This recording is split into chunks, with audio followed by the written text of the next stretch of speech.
legal repercussions for hiding dollars under mattress while ordinary South Africans are swimming in poverty. The first solution is that the president, as the appointing authority, must fire advocate Shamila Batoyi with immediate effect for her incompetency. She has not only run the NPA like she's running a saloon, but has equally failed to supervise the prosecution of prominent cases like the Omotoso case, Sindiso Makaka case, Gupta extradition, Senzo Meyiwa, state capture cases, and many more. Another solution is that the NPA must stop enrolling cases wherein investigations have not been completed. On top of the case backlog, which denies justice by delaying it, the NPA continues to enroll cases with incomplete investigations. Some of those cases get withdrawn and suspects get acquitted at a later stage because of insufficient evidence. The taxpayers are on the receiving end of that prosecutorial demise because victims of unlawful arrest and detainment take legal actions for civil damages incurred during the unlawful arrest and detainment. Honorable members, the NPA proves it every day that equality before the law and justice are just a myth in South Africa. Hence, criminals who thrive through extortion, drugs, heist, and so on and so forth are more richer than academics, entrepreneurs, and professionals. There is no justice for the poor. It is only for the rich, the politically connected, and corrupt politicians. The magistrates in this country continue to work under deplorable circumstances. Every day they work under severe threats in court because there is no security personnel designated for their safety, notwithstanding the fact that they pass through criminals every day in court, some of whom are out on bail. When we did oversight in KZN, we made gruesome discoveries. The scanners in the courts were not working properly, and the infrastructure was severely dilapidated. The APP of the department does not inspire confidence. It is not inspirational. It doesn't propose any paradigm or radical shift. It is just full of semantics. It doesn't even raise concerns about the safety and well-being of magistrates. While the magistrates continue to do their work with due diligence, their salaries are unjustifiably low, their benefits are ludicrous, and their safety is at risk inside and outside their workplace. As the MK party, we are extremely disturbed to learn that 30 years after democracy, this directionless GNU is still leasing offices in the state attorney in Durban and other provinces. We know that this backwardness is deliberate because there are people who unduly benefit from it. Why is it so difficult for this government to procure buildings for government entities dealing with serious and very sensitive jobs and which keep delicate state information and records like the state attorney? As the MK party, we know that such is happening because there is no political will and it opens a window for unethical and corrupt deals. The environment under which human personnel work in the state attorney is catastrophic. It makes workers to be unproductive and inefficient.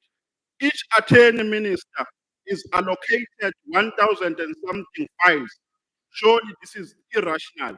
We are on record, honorable members, making a submission to this committee Honorable that part of what precipitates a crisis in the state Honorable attorney Mvalo, is the the time is inability. expired. Yeah, it has.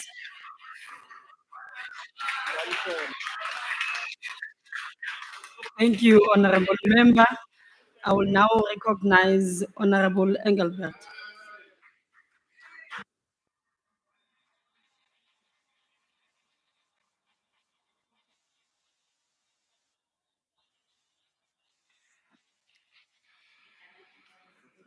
Chairperson, This is a vote that directly affects justice, fairness, and safety in our country. This budget pertains to a department buckling under the pressure of decades-long underfunding with poor service delivery as a direct result. Today's debate must be centered on ensuring that the Department of Justice and Constitutional Development is properly funded and promote access to justice for all South Africans. The department has been allocated 25.4 billion rand for the 25-26 financial year. I hope that this is a budget that can propel the South African justice system on a path towards recovery. However, I must stress that it is equally important that we spend the money we have wisely and deliver the best possible service to South Africans. We need our courts to function just as much as we need our prisons to function. We need to ensure that the criminal who goes through the justice system comes out a better person. An important cog in a justice system is the effective management of caseloads at courts. Court backlogs are a problem that negatively affects all South Africans and their perception on the rule of law. If the department wants to reduce criminal case backlogs by 70%, as the department stated it would, it needs to appoint more magistrates, increase court hours, and fast-track delays caused by forensic bottlenecks. This must be provided for in the budget. The department has to slash its 53,000 criminal case backlog urgently. The intrinsic link between our courts and our prisons cannot be ignored. The crisis in our prisons feeds on the crisis in our justice system, and vice versa. The systemic problems in the criminal case, the justice system, are driving overcrowding in our prisons. Over 50,000 people are behind bars awaiting trial, some for months, even years, because the courts cannot hear their cases. For example, at the Krugersdorp Correctional Center, designed for 1,296 inmates, over 3,300 people are incarcerated. In the remand section, over 75 people are crammed inside a cell that was built for 32 people. One official is often tasked to watch over 650 detainees on his own. This is inhumane, it is dangerous and threatens the safety of inmates and officials alike. And it risks the total collapse of our correctional system. Chairperson, this budget must be spent in ending the revolving door between correctional services and the Department of Justice. If the latter fails, the former will fall with it. This budget is not without shortcomings. It is problematic that we see real-term cuts in 3 critical budget areas. Court services are cut by 0.4%. Facilities management, which handles court buildings, drops by 12.5%. And the administration program is down by nearly 6%. The department plans to drive modernization, anti-corruption, and digitization within the department. It is, however, worrying that only 0.4% of the budget will be spent on capital investment. Chairperson, the DA believes in a justice system that works for everyone, not just in theory, but in practice. That means courts that sit full days, magistrates who are properly supported, and budgets that match the task at hand. Improving service delivery in the Justice Department is a prerequisite to fixing all the departments which is linked to it.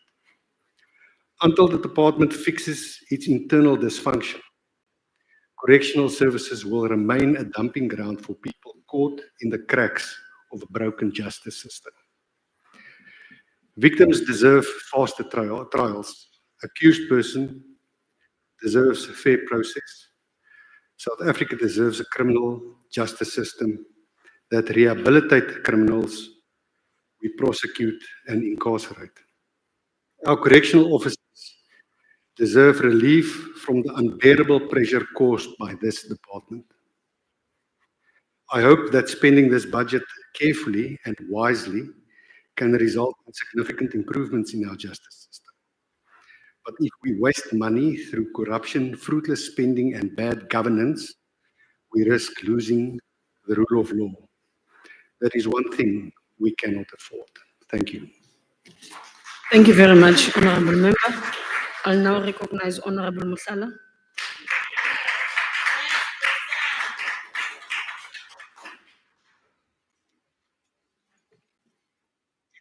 Maloko a Palamente, Bahlabani le batho ka moka ba Afrika Borwa, nyefe gana vote 25 ya Lefapha la Toka le Tlhabollo ya Molaotheo, tekanyetso e ga se ya toka ke ya go šireletša bao ba amanago le dipolotiki, e laola tshenyo ya toka, o mejira go hloka toka go bonagale o ka re ke setlwaedi. The 25.3 billion allocation is not a blueprint for justice. It's a firewall against accountability. It deliberately fails to empower prosecutors, protect whistleblowers, support anti-corruption work, or defend victims of political violence.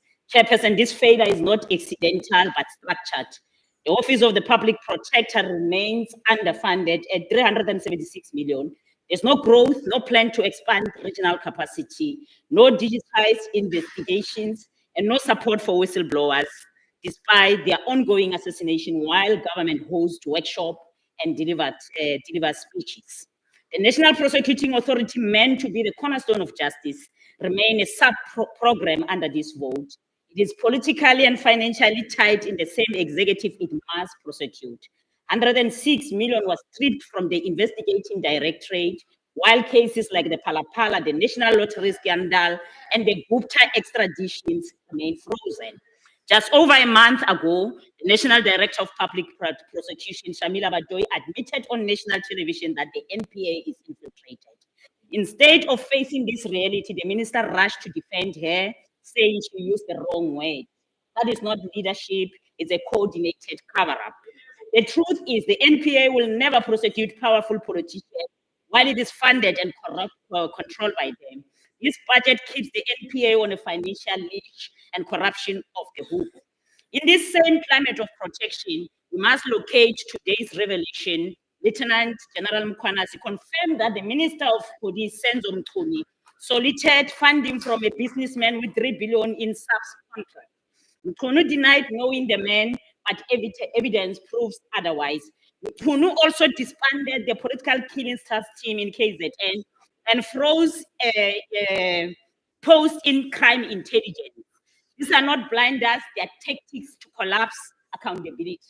Yes, Mchunu is not under this vote, but the Department of Justice is the gatekeeper to prosecution, and this budget gives it no tool to act. There's no funding for high-risk corruption cases, no whistleblower protection, no independence for the NPA. Chairperson, justice dies like this, not because of firing of bullets, but through budget that starve the truth. The SIU is expected to fight elite corruption with a real increase of just 0.7%. The SIU tribunal is still temporary. There is no amendment to allow SIU to litigate independently, no civil recovery strategy. It is a paper tiger intentionally caged. Chairperson, state capture continues quietly. The public investment corporation remains a looting ground for the elite. In 2011, Dubai World and London Regional sold the VNA waterfront to the PIC. To this day, South African beneficiaries have received nothing. The matter is in court, but the judiciary delays with the corrupt enjoys the returns. This department has made no effort to budget for forensic litigation unit, no anti-fraud recovery team, no specialized legal office to fight back. There's always money to protect corruption, but nothing to prosecute it. The South African Human Rights Commission is on life support. Its budget has dropped by over 20% in real terms since 2023. Key programs like human rights defenders OPCAT, environmental litigations are erased. Rural outreach is dead, and this budget says nothing about the rebuilding. The information regulator is becoming a Schedule 3A entity, but without rural rollout, mobile reporting, or cybersecurity, the working class remains excluded by design. Women return to maintenance court 5 or 6 times to enforce one order. There's no funding for tracing officers, no investigators, no digitized system. Even as GBV is declared a national crisis, there's still no dedicated funding to fast-track gender-based violence cases, no trauma support in every court, and no rural-based GBV prosecutors to ensure survivors get the justice they deserve. Chairperson, as I close, the legal aid South Africa is stretched beyond breaking point. Rural offices are forgotten, extradition failed, economic fugitives enjoy VIP passport. There's no cross-border prosecution strategy with no multilingual legal teams and no international coordination. Why? Because this department refuses to fund one. This budget is not neutral, it's complicit. The EFF demand the following: a standalone vote for the NPA by 2026 with full budget and legislative independence, urgent tabling of the whistleblower protection bill with funded legal aid and trauma support, amendment of the SIU Act, permanent tribunal appointments, and independent litigation funding. A forensic litigation unit to investigate corruption linked to PIC, a national maintenance plan with court-based investigators and digital system. Go fihlela lefapha le fa ditšhelete go šireletša nnete. Kemelo le go swara maatla, palamente e swanetše go gana tekanyetšo e. EFF ka mehla e tla lwantšha toka e šireletšago barui gomme e otla bahlaki. Ke nako ya go fediša mararankodi mo nageng ya borena. Ba se la borena le na le mararankodi. Until Shamila Batoyi leaves, we will never rest as the EFF. Thank you so much. Thank you, Honorable Member.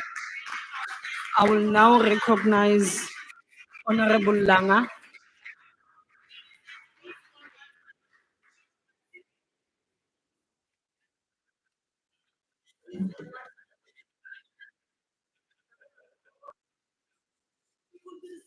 Honorable members, please.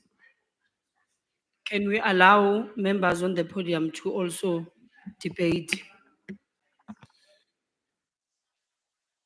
Thank you very much, House Chair, and greetings to the Minister, Deputy Minister, the department leadership led by the SG.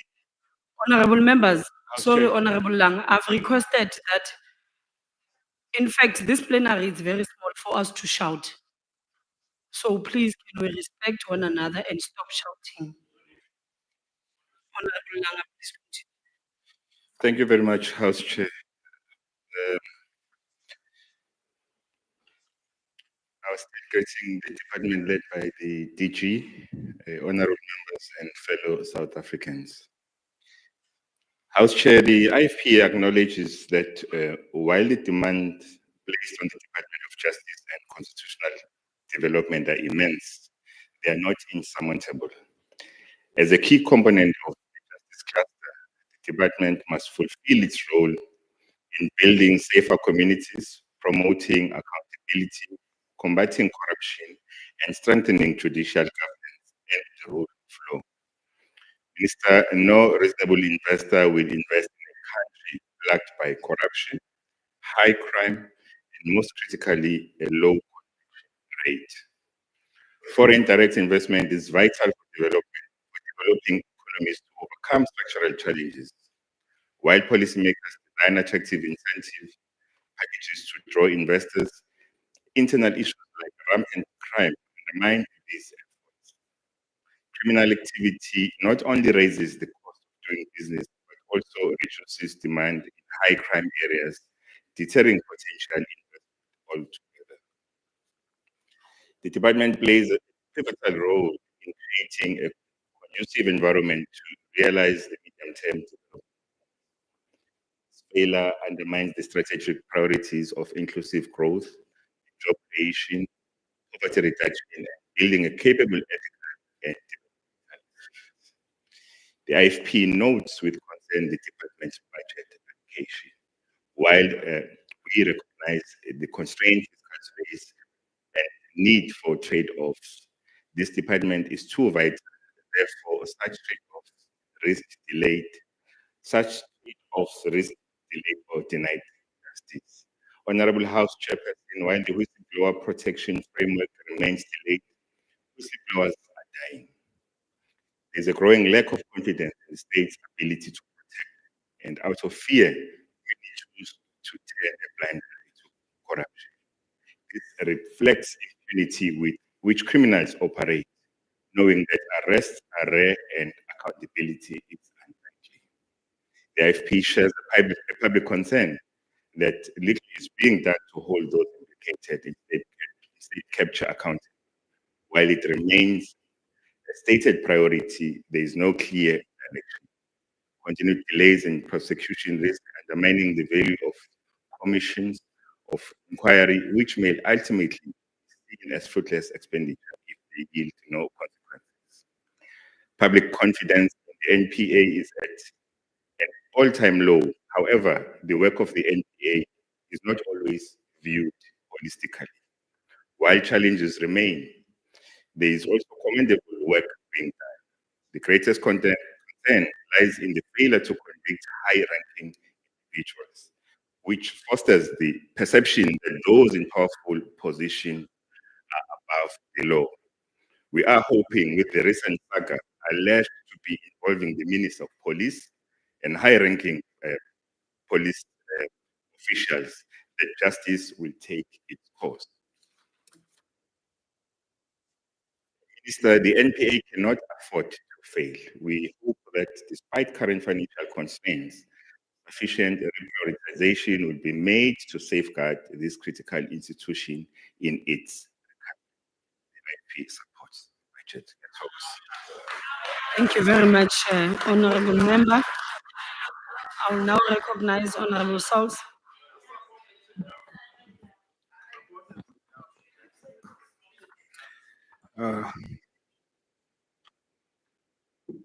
Thank you very much, Honorable House Chair. Greetings in the wonderful name of our Lord and Savior, Jesus Christ. Oinke Ahuniki.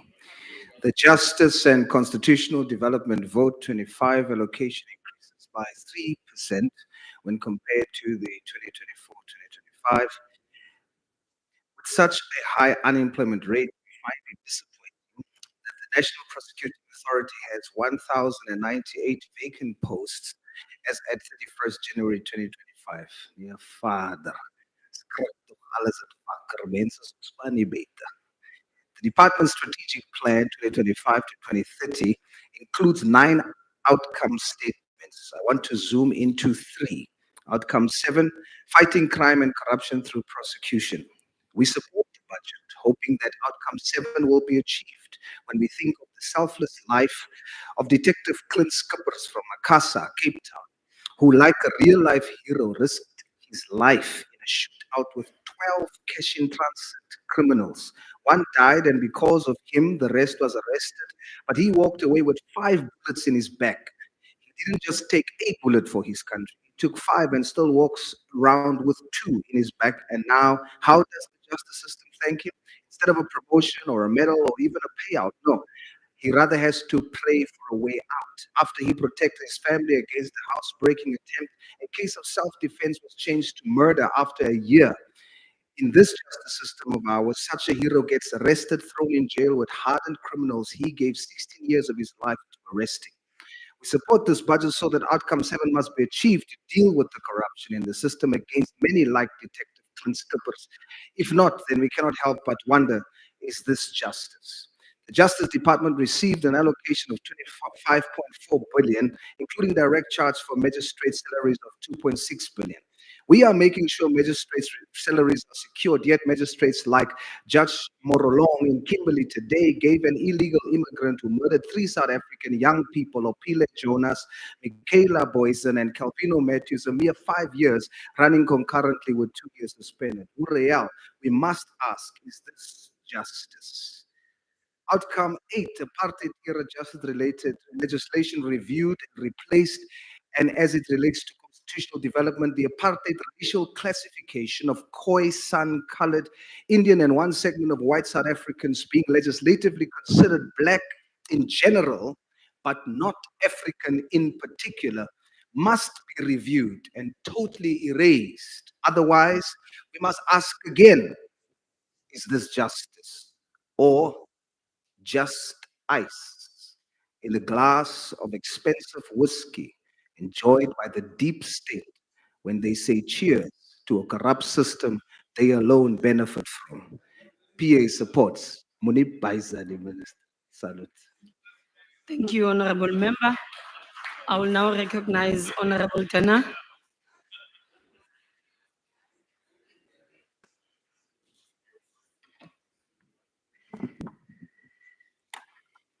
House Chairperson, the importance of this department, its mandate, its entities, and their respective mandates cannot be overemphasized. This department and its entities play a pivotal role in ensuring the stability of our democracy. To quote the report of the Portfolio Committee, an efficient justice system is crucial to a functioning democracy as it upholds the rule of law, protects individual rights, and ensures fair and equal justice for all citizens. Sadly, we're not there yet. And Chairperson, I say yet because this goal is attainable if the necessary will, political and otherwise, means, management and cooperation across the department's entities as well as other departments is leveraged toward the goal of realizing an effective justice system. But first, we have to start with the basics. Basics such as indicators from the strategic objectives that emanate from the medium-term development plan that have been omitted from the department's APP, as identified by the Auditor General. These include very important aspects such as whistleblower protection legislation to be introduced in Parliament and to report on the review of South Africa's anti-corruption architecture as implemented, as well as the annual report on the implementation of the Child Justice Act to be submitted to Parliament by the target date, the annual report on the implementation of the Criminal Law Sexual Offences and Related Matters Amendment Act submitted to Parliament by the target date, and the percentage reduction in the criminal case backlog on the court roll. Reports, however, can be rectified much easier than the large-scale challenges our justice system and this department has to face. Funding constraints have always been a problem and continue to be. Dilapidated court infrastructure is another seemingly insurmountable interdepartmental challenge that significantly contributes to the breakdown in access to justice. The reduction in the allocation for the department's capital work program, therefore, is especially worrying, and the performance of the Department of Public Works in turn is lamentable, to say the very least. Dit en verskeie ander faktore soos 'n tekort aan die nodige toerusting, tolkdienste, personeel, voorsittende beamptes en ander hulpbronne het 'n domino-effek op die ganse regstelsel. Dit gee aanleiding tot oorbevolking in ons tronke, waar verhoorafwagtendes direk verantwoordelik is vir die tekort aan beddens in ons korrektiewe diens en in ons korrektiewe fasiliteite. En verskeie howe kan 'n mens vir die aanhoor van siviele sake eers 'n datum in 2031 kry, om maar enkele voorbeelde te doen. Om nie eers van die toestande by die meesterskantore te praat nie. Our Chapter 9 institutions are underfunded, undercapacitated and overburdened. And institutions such as the Human Rights Commission have their own specific internal challenges to deal with on top of that. Many have lamented the NPA and the failure to give effect to SIU findings and the slow pacing Zondo prosecutions. Most of these remarks, not all of them, should be taken seriously. But first and foremost, the way of working in silos should be addressed with urgency. The effect of failure within one part of the justice system is not felt in silo, it is felt across the spectrum. Greater cooperation and coordination within the JCPS cluster and across government are needed to ensure accountability and an entire justice system that truly contributes to our democracy. It's been said many times, and I will say it again, because it's even more true in the context of the South African justice system. Here, justice delayed is indeed justice denied, because it is within the control of the powers that be to change the status quo. Not doing so is an injustice to all. I thank you. Thank you very much, Honorable Member. Now recognize Honorable Trolim.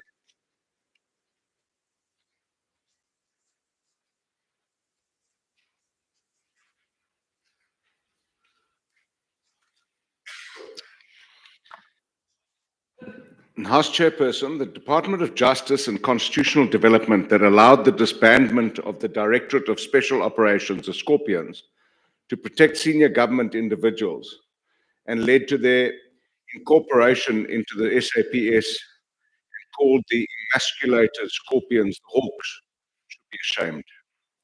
Action SA has long advocated for the establishment of specialized corruption courts to fast-track the prosecution and conviction of corruption cases.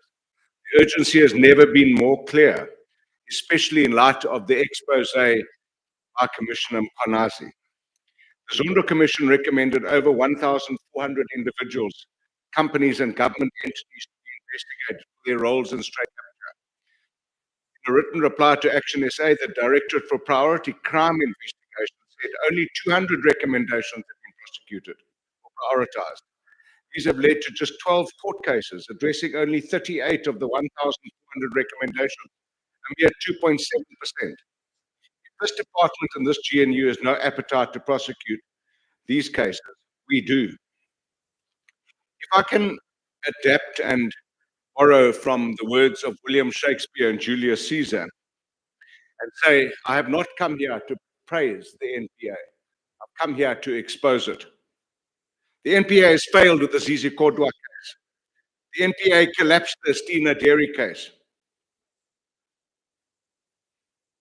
The NPA botched the Cholota extradition. In the 255 million rand asbestos case involving Ace Magashule. And they did that in spite of the fact that there was a recent Constitutional Court ruling in the Schultz matter 2 months before the extradition, where it made it clear that the minister had to authorize extradition. When the NPA were asked, did they discuss that? They said, yes, we did, but our lawyers weren't present. Aren't you all supposed to be lawyers? The Bushuri saga, also botched. He's at large 5 years later, entertaining the former SG of MKP and now President of Maibuye as a hero in Malawi. The Timothy Omotoso case, after 8 years, botched, released. The prosecutor that botched it, what has he done? He's been assigned to the Fort Hare case, where people have been murdered, assassinated, corruption, racketeering. Not serious. Action SA will soon introduce the Zero Tolerance Corruption Bill to break the cycle of impunity in this parliament, with mandatory minimum sentences for corruption, permanent bans for political office bearers, and convicted individuals. In China today, a civil servant, a public official, former public official, Mr. Wang Yong, was sentenced to death for accepting a 38 million rand bribe. Serious, China. We're not serious in this country. If we were, many people who are making laws in this parliament wouldn't be here today. If we took this seriously and adequately funded the criminal justice system, maintained our court infrastructure, paid judicial, magisterial, and prosecutorial staff appropriately, we would have more prosecutions and less corrupt criminal members of parliament and the executive running our country. Action SA cannot support this budget until criminal legislators and members of this executive and in the ranks of the opposition are put behind bars. Thank you. Thank you, Honourable Trollip. The next speaker will be the Honourable Deputy Minister of Justice and Constitutional Development.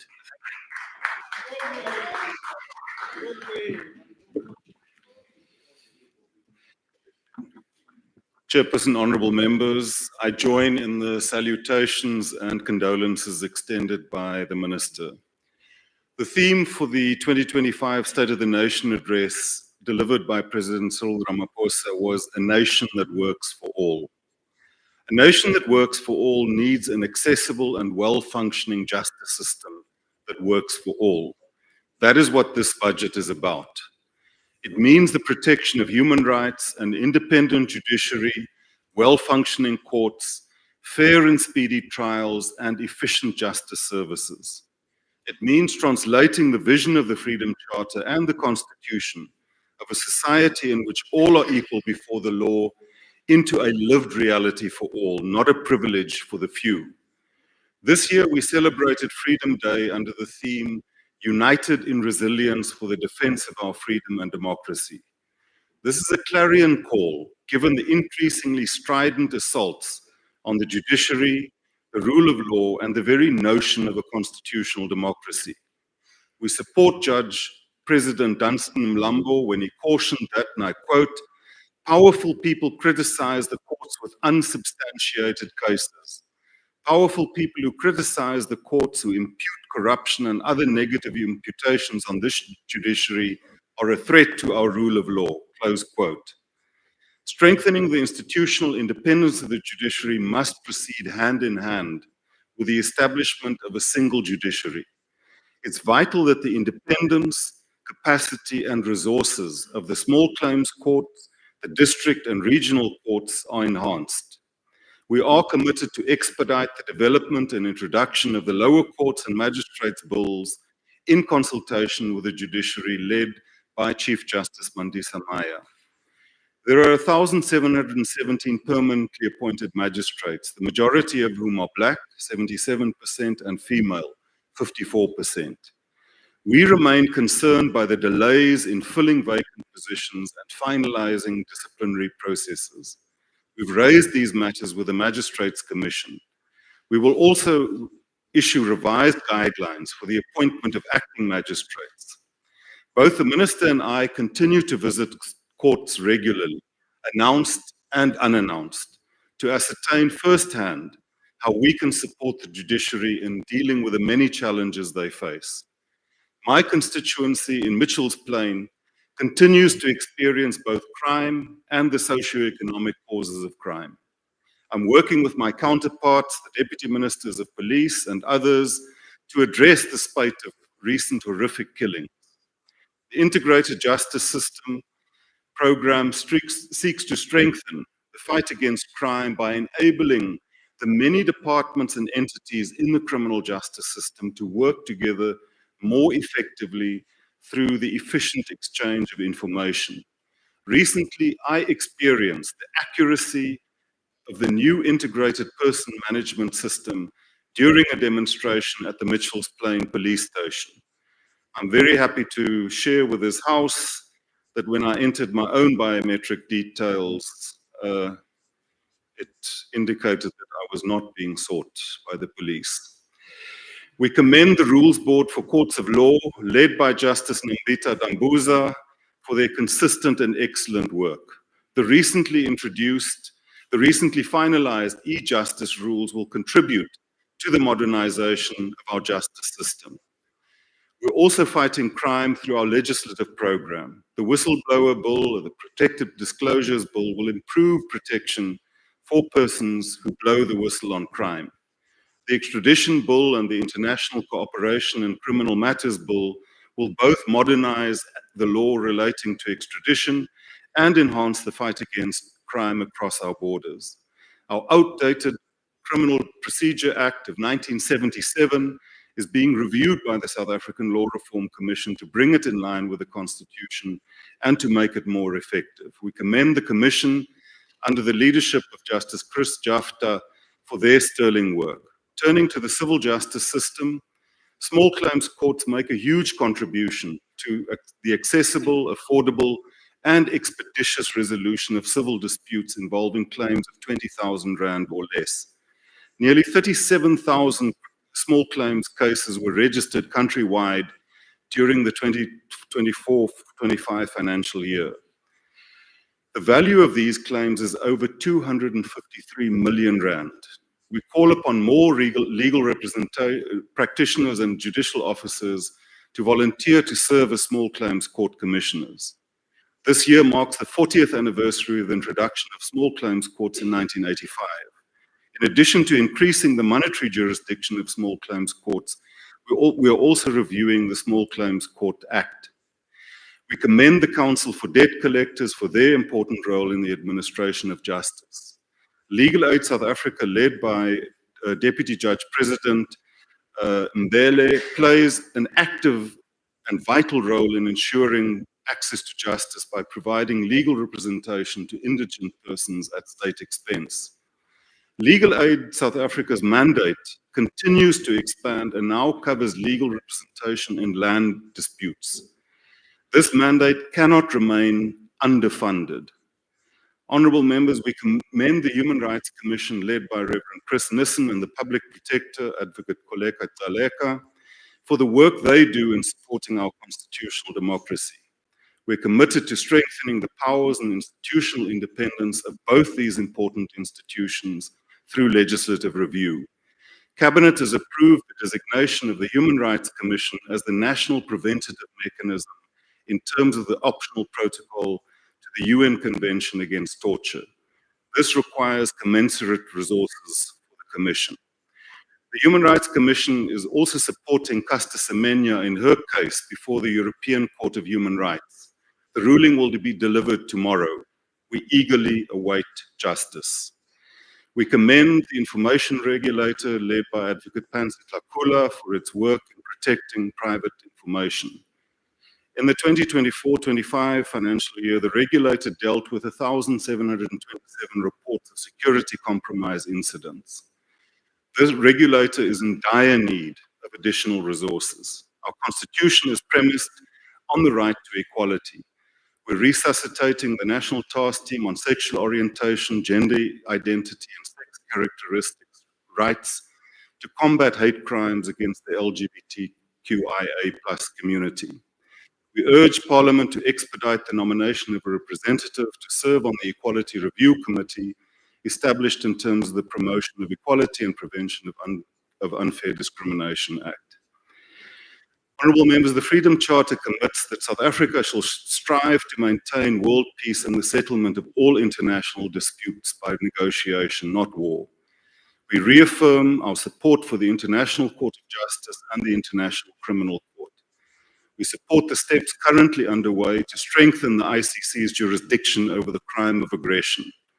We're deeply concerned that judges, prosecutors, and staff of the ICC are being threatened with sanctions and that the provisional measures issued by the International Court of Justice in South Africa's case of genocide against Israel are flagrantly ignored and violated. Former President Nelson Mandela said that our own continent has suffered enough horrors emanating from the inhumanity of human beings towards human beings. Who knows, many of these might not have occurred or at least been minimized had there been an effectively functioning international criminal court. Honourable members, dialogue is central to our being as a nation. It is an affirmation of our commitment to human dignity, the conviction that we exist in relation to each other, and that wisdom is a shared, co-created good, not a possession on which some have a monopoly. It's no accident that the Constitutional Court's logo is the mighty baobab tree under whose protective branches disputes have for generations been settled in a participatory manner through dialogue. We call upon all South Africans to participate in the forthcoming national dialogue, to eschew our arrogance and to remember that we exist with and through other people and that they do not exist for us and our privilege. I thank you. Thank you, Honourable Deputy Minister. The next speaker will be from the ACDP, Honourable Steve Swart. Thank you.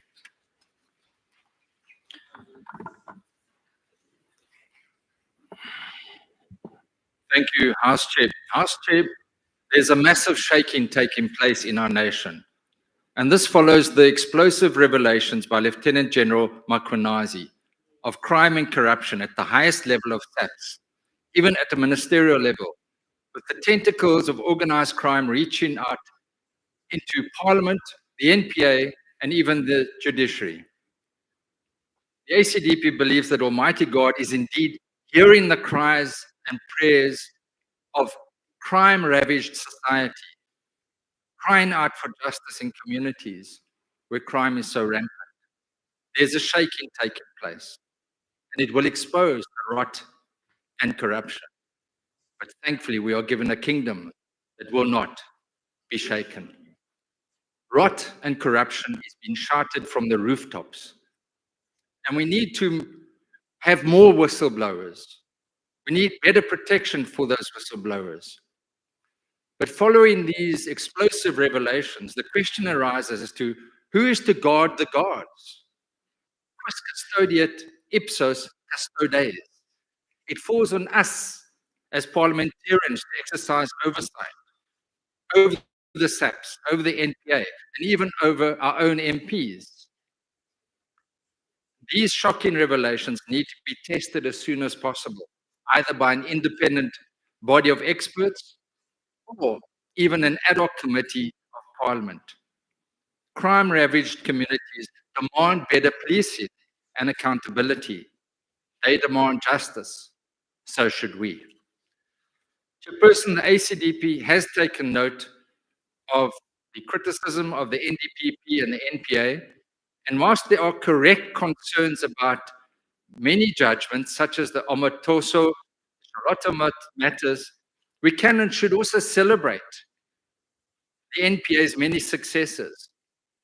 In this regard, we commend Advocate Zelda Swanepoel for the groundbreaking conviction and sentencing to life imprisonment of Apollos, Van Ryn, and Smith for the kidnapping and human trafficking of little Jocelyn Smith, whose whereabouts are still today unknown. This case received international attention, and we as the ACDP also commend Justice Nathan Erasmus for hearing this case in the Saldanha Multipurpose Center, allowing justice to be seen, to be done. We trust that these heavy sentences will serve as a deterrent to other perpetrators and instill a sense of hope and public confidence in the NPA and the judicial system. Lastly, the ACDP wishes to thank all the officials, prosecutors, and members of the judiciary who every day, under very difficult circumstances, provide justice to our people. I thank you. Thank you, Honourable Member. Is the Speaker from the UDM here? No. The Speaker from Rise, Honourable Ghana. Thank you.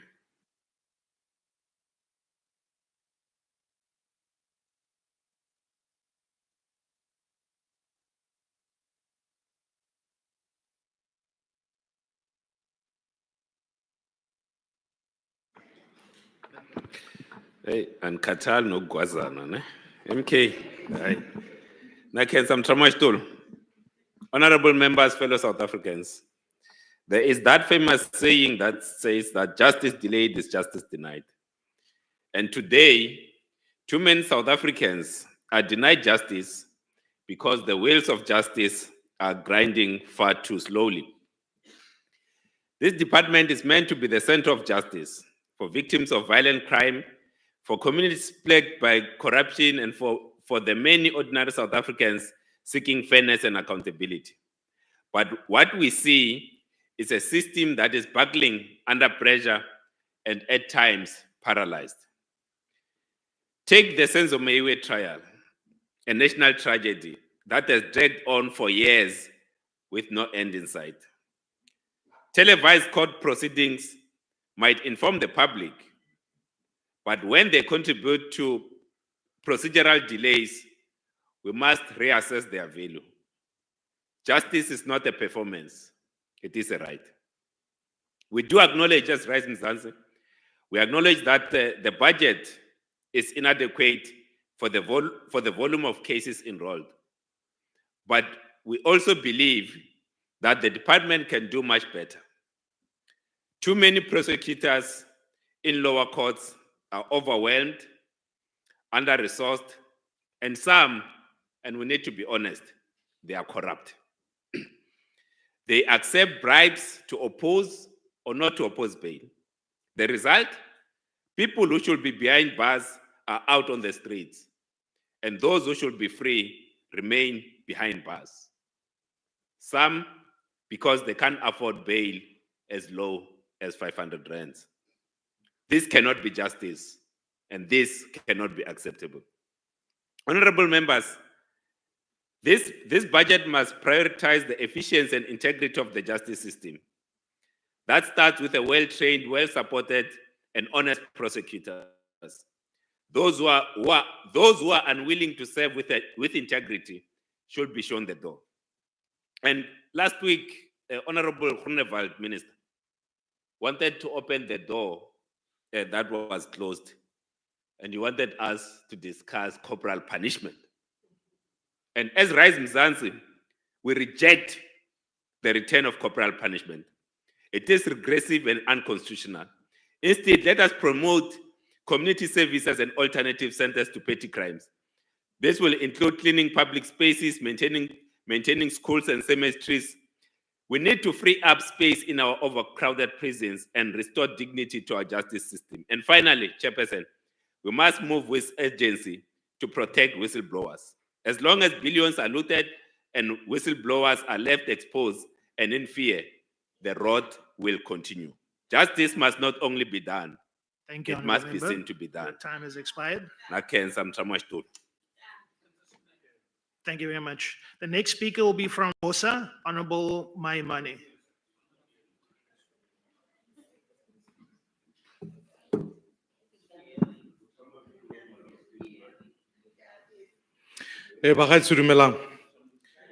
I think all of us as South Africans have been treated quite extensively by the revelations that General Mkhwanazi raises. The old dictum that says innocent until proven guilty. I want to, in this instance, make it clear that we believe General Mkhwanazi until he's been proven to be dishonest. And that requires a process of thorough investigation. What General Mkhwanazi is stating is the feeling that we all have. That the fact of the matter is that your probability of finding a conviction after having convicted a murder is 1 in 5. For rape, that number becomes even less. This is something that is deeply worrying. General Mkhwanazi confirms for all of us what we've all felt, that state capture has not quite stopped. That is something that is continuing, and we all feel it in our day-to-day lived experiences. General Mkhwanazi tells us that we are fast shifting away from the rule of law to the rule of man. The idea that political decisions trump, in fact, what should happen in terms of the rule of law. Honorable members, it is time for us to be deliberate and act now.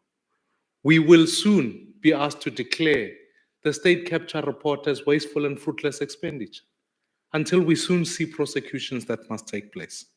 So, Honorable Minister, I have a number of points I want to raise with you.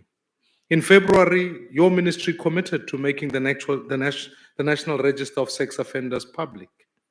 We have to see progress in this. Because in truth, for our teachers, only 7% of the nearly 500,000 educators have been screened against this. I take my kids to school. I'm sure honorable members do the same. We can't put them at such risk. For police, as of now, only 245 SAPS personnel have faced scrutiny in this regard.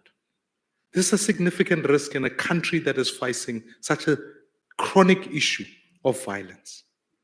Honorable Minister, you promised the whistleblowers protection and legislative reform. I'm sure we can come here today and we've got to make a commitment to expedite that issue.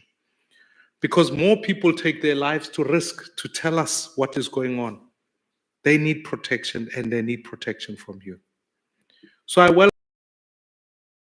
welcome the decision by Parliament to put together an investigation. The last point I want to make, Minister, is that as the end of the term of the current National Director of Public Prosecutions, let us codify into law the appointment of the next, begin now, and make sure we get a candidate who will replace Advocate Batoy. Justice cannot be allowed to be subjected to the rule of men. So let's make sure we act now, fund properly, and deliver a justice system that works for all citizens. Thank you, Honorable Member. The next speaker will be from the ATM, Honorable Zungula. Thank you.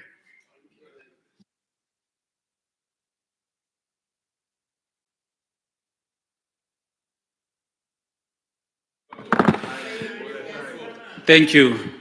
There will never be justice with the foundational legal framework of the country, which is the Constitution, that is a result of negotiation and compromise.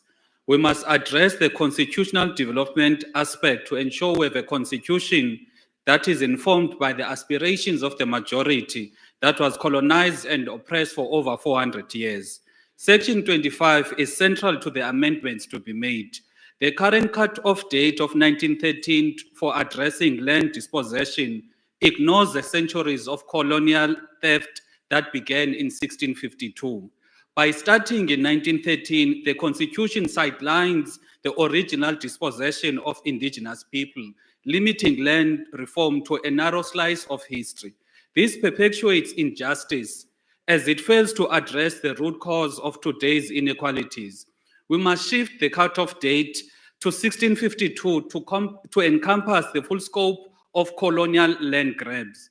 This change acknowledges the original sin of dispossession, paving the way for comprehensive land reform that restores dignity, economic power to those whose ancestors were stripped of their birthright. Section 25 of the Constitution must be amended to prohibit foreign nationals from owning land in South Africa. This ensures that land remains in the hands of South African citizens, prioritizing national sovereignty and economic empowerment. Foreign ownership risks inflating land prices, limiting access for locals, undermining efforts to address the historical land dispossession. We need to further amend Section 25 of the Constitution to mandate the nationalization of the strategic resources, such as minerals, ensuring that they are owned and managed by the state for the benefit of all citizens. It is an injustice Honourable that a member, country... will you just take a seat for a second? I have a hand. What is your point of order?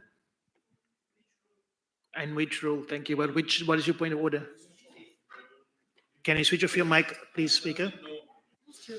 Chair, on the grounds of relevance, may I just remind Honorable Zungula that the debate on land was yesterday. Sorry, that's not a point of order, a valid point of order. Please continue, Honourable Member. Thank you. Thank you very much. You may continue. My time needs to be brought back. It stopped when you were stopped. No, it was 1 minute and 5 seconds. I think it stopped at the right time, but go on. I'll give you a few extra seconds. Yeah, it's very disappointing to find a black person fighting another black person who's fighting for true land reform. It is an injustice that a country so rich in mineral resources is heavily indebted, more than 55% of its citizens living in poverty. It is not normal, and we must never normalize it.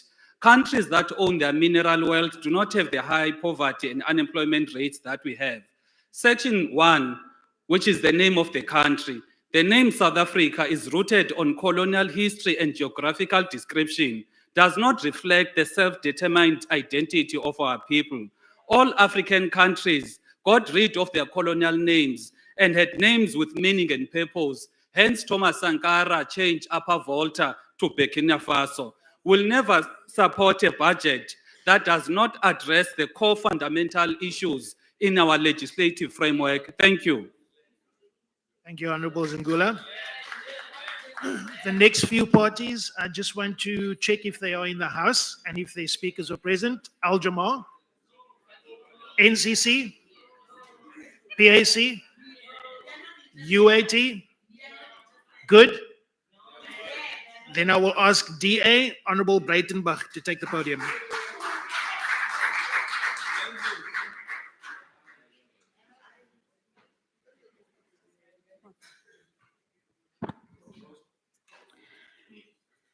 Honourable House Chair, honourable members, in order to critically engage with the 2025-2026 budget vote of the Department of Justice and Constitutional Development, it's important to scrutinise the allocation and utilisation of resources to ensure that they are aligned to delivering justice.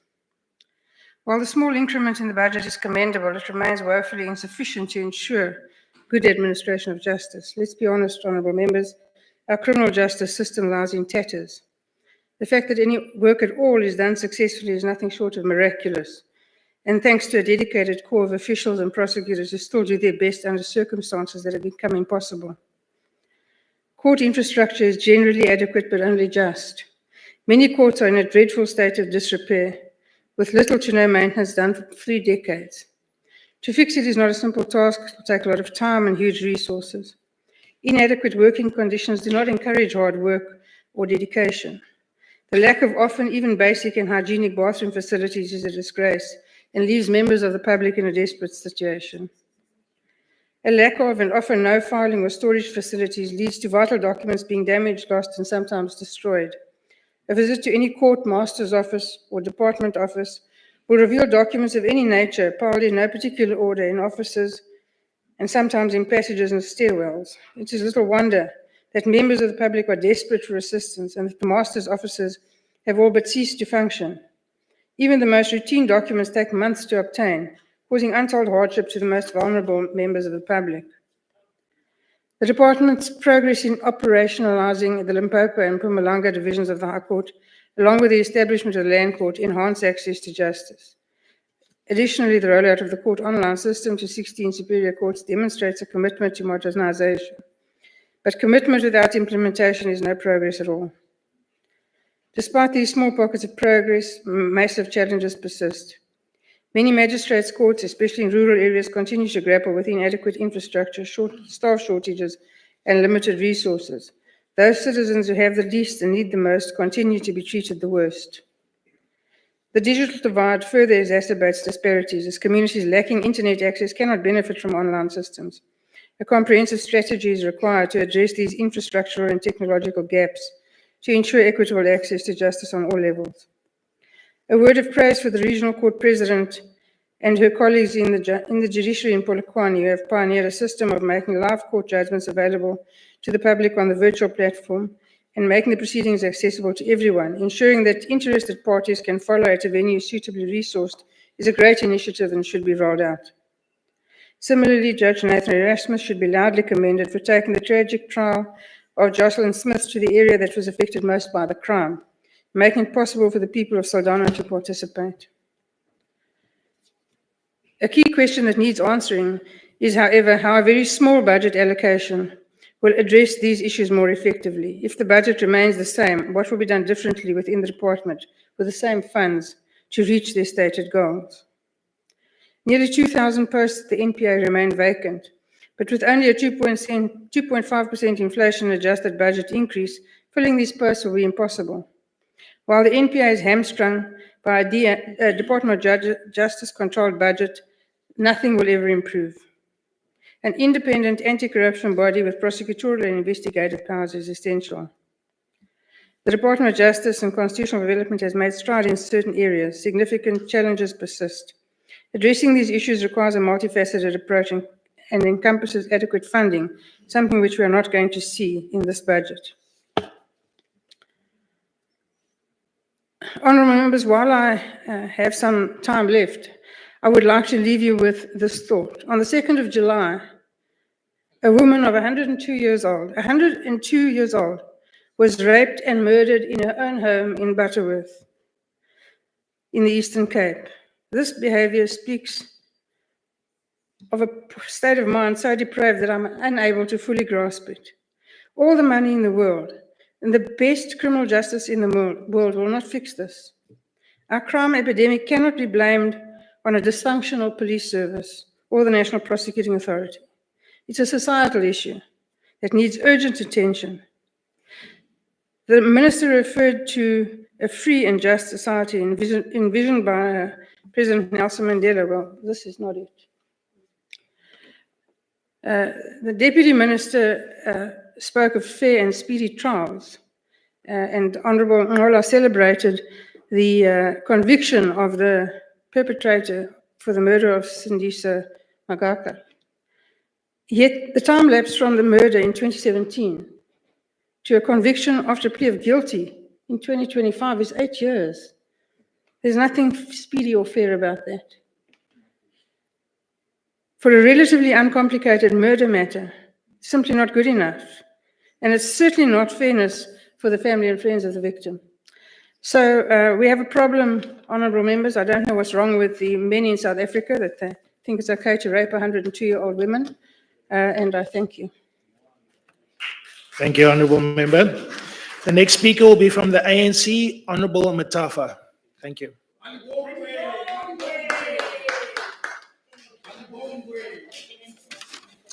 Thank you, Chairperson, members, fellow South Africans.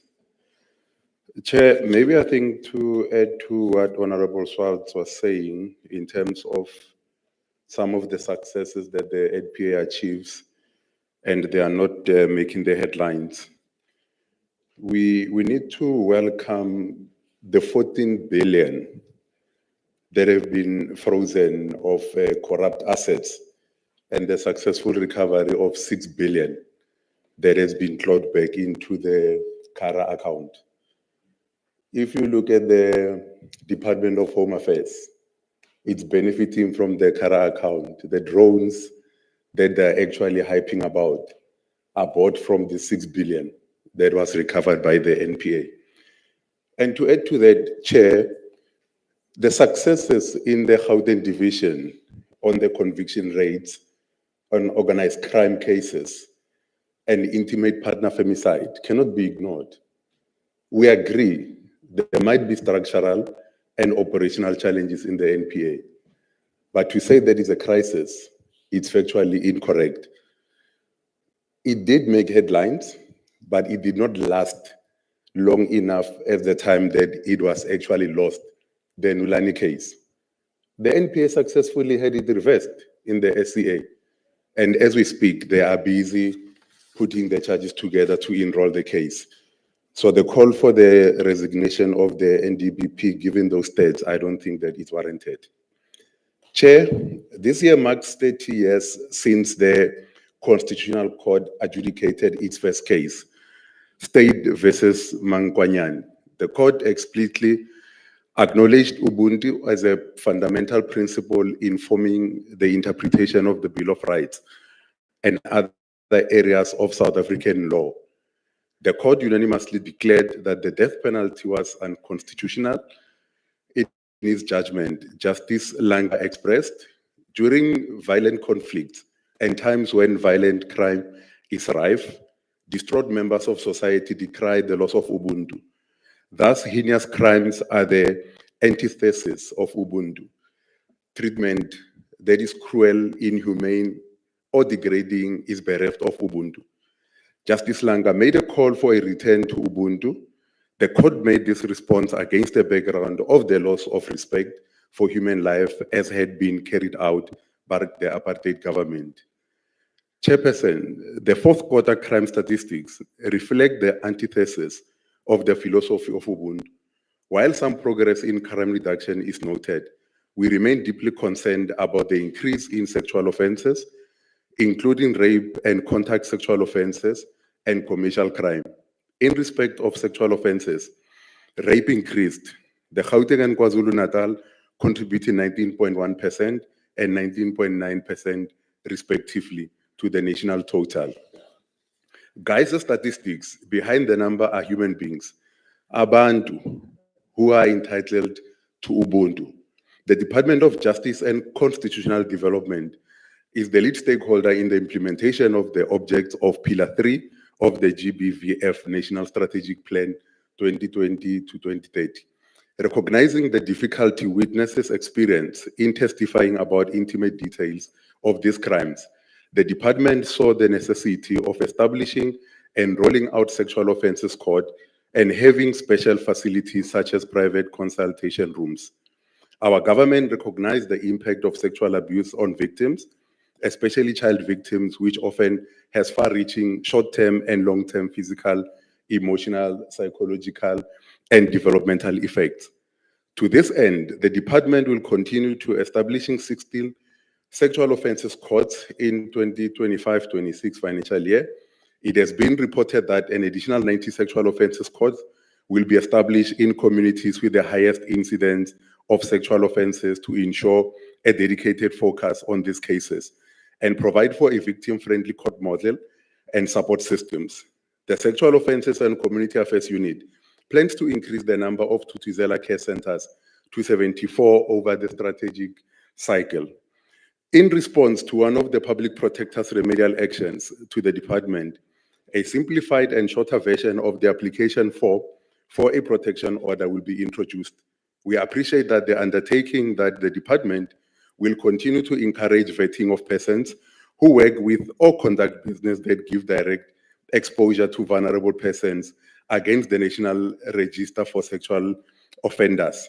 And we welcome the Minister's commitment that this register will definitely be made public. All these efforts are critical because the true measures of any society is found in how it treats its most vulnerable members. Chairperson, a vote in favor of this budget reflects our commitment to fighting crime and corruption. There are contested meanings of state capture. Transparency International describes state capture to be one of the most pervasive forms of corruption, where companies, institutions of powerful individuals use corruption such as buying laws, amendments, decrees, or sentences, as well as illegal contributions to political parties and candidates to influence and shape a country's policy, legal environment, and economy to their own interest, close quote. As we deal with the dire consequences of state capture, we know the progress made, which include asset recovery linked to state capture with a value of 11 billion by March 2025. 4 state capture commission cases have been concluded, all with guilty verdict. Now, the argument here initially was that there is no effort, the wheels of justice have stalled. Therefore, as much as we are not entirely happy with, it's an indication that work is being done and work will continue to be done, and we are very grateful for that, and we recommend all the work that is being done there to continue. The National Treasury imposed a 10-year ban on Bain and Co. on doing business with the state, which Bain is challenging in court. The establishment of their investigating directorate against corruption, which is permanent entity within the NPA and received its allocation from this budget. The National Anti-Corruption Advisory Council has concluded research into the institutional reform recommendations of state justice may be said to be turning slowly to 10. Chairperson, in the State of the Nation address, President Ramaphosa committed that a whistleblower protection framework would be finalized and a bill introduced in Parliament in 2025-26. We are of the view that the legislation reforms are needed to strengthen whistleblower protection. We know the important role of whistleblowers, as well as the grave risk attached thereto. Whistleblowers are often seized with serious repercussions, such as the loss of jobs, career prospects, compromises to their safety, and all their loved ones. In some cases, whistleblowers even risk their own lives. Some have lost their lives.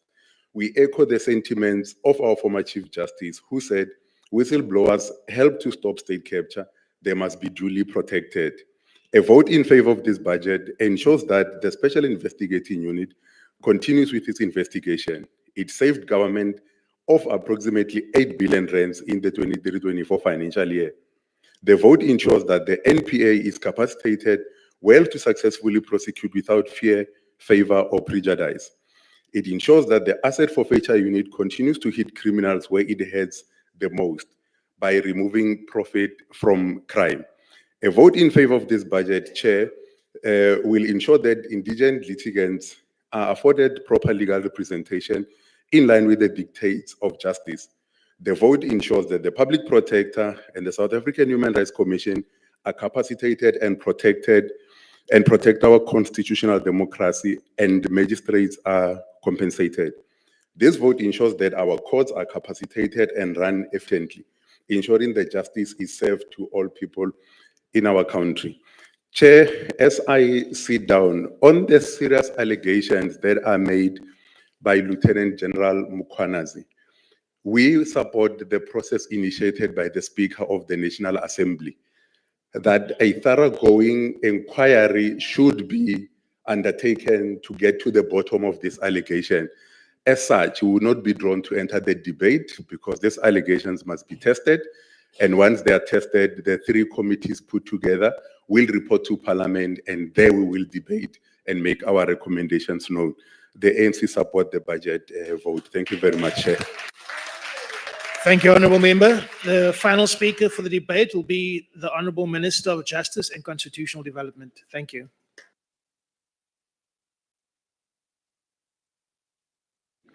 Thank you, Chair. Thank you very much, House Chairperson. Let me appreciate the inputs. Though some of the members might not have supported our budget, but issues that they've raised are what concern South Africans, and we'll take them on. Let me start firstly around the issues that have been raised, and thank you, Honorable Matafa, just to flag that. I think as the portfolio, we avail ourselves to the joint committee that has been established by the Speaker to deal with issues that have been raised by General Mkhwanazi. We will avail ourselves to be able to be facing the scrutiny.